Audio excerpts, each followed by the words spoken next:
Well, it's midsummer in Canada. Fishing's actually pretty easy. You throw a bucktail, cover water, go fast, catch fish. Throw it over weeds preferably. Right now it's just that easy. But we're at midsummer. Things are going to start changing. Got to start adding a couple more things to the arsenal and a couple new techniques. One of them's trolling. Pretty much I mainly fish Canada and then northern Minnesota. So for me it keeps it real simple. Try to keep it basically three types of lures. Minnow baits, which are going to give you more of just a wobbling action. Then I'm going to go to something that's going to be a lot more aggressive. And those are the slammers. And from there I'm going to get really aggressive and go to a Duff 3 headlock. But as far as minnow baits, on the bottom there, the orange one, that's a Storm giant flat stick. Then you've got a 10-inch slammer minnow bait. You've got the Crave, and then you got the 13-inch jake. I've actually got the 10-inch jake in the water. I'll show you here in a minute. If I want to go a little bit deeper, I'll go to the 10-inch deep slammer shad. And before I show you the stuff in the water, planer boards. Offshore's got this new TX44, what they call a super board. It's been really, really nice. If you're running the offshores, you're going to want to put the R16 release on and then put a better screw and a nylock on it. But to give you an idea of the contrast in the baits, right now I'm only doing 3 miles an hour. You can see the 10-inch jake in the back. Oh, that's just a very tight wobbling action. In the middle, you've got a 10-inch slammer, deep minnow. See how wide and aggressive that is. That will actually go down to about 1.2 miles an hour and almost kick like a glide bait. It kicks so wide at that slow of a speed. In the front there, that's the headlock. And it's kind of a unique bait, different lip design on it. But you kind of see the difference in the action of 3 baits at slower speeds. As you start kicking up the speed on the jake, it gets a lot tighter. Same goes with the slammer. The action will start kicking or tightening up a lot more. But I'll get these out of the way because as I kick up the speed, these are going to pop out of the water too.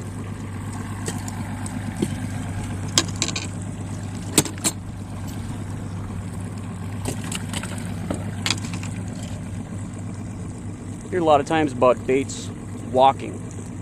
You know, a lot of the Lake St. Clair guys trying to find baits that when they start speed trolling, they start walking. As you can see now, the bait is just kind of wobbling back and forth in place.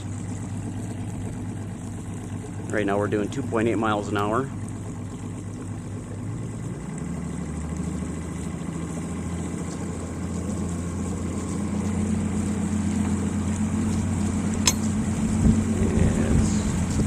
See now how the bait is starting to kick a little more wildly side to side. That's what they refer to as walking.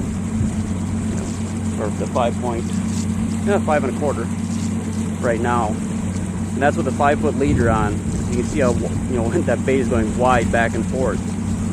You start putting 30, 40, 50, 60 feet of line out, that walking is even wider.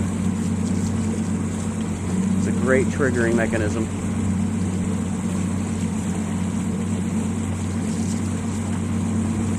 This is a bait I actually just started playing with last fall, and we've had great success with it. Had one trip where we had 5 days with a 30-pounder in the boat every day.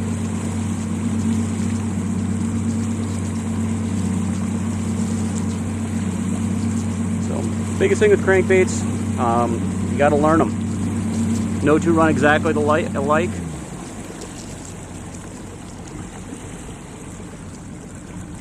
And then, like up here in Canada, like I said, learn where your baits run. It's 10-inch jake. I run 100-pound Tough Line Plus, 5-foot, 200-pound fluorocarbon leader. With 40 feet of line out, that bait is kind of tickling bottom and it's about 6 to 7 feet of water. So if you're doing dirtier water stuff, say Lake of the Woods, Lac Seul, those are good things to know. The biggest thing with running the super braids, you need to have a rod that's going to act as your shock absorber. These are custom rods. They're the best ones I found with they're an E-glass blank. They're 8'6". Helps spread the lines a little bit more. But the biggest thing is with that no stretch line, something has to give.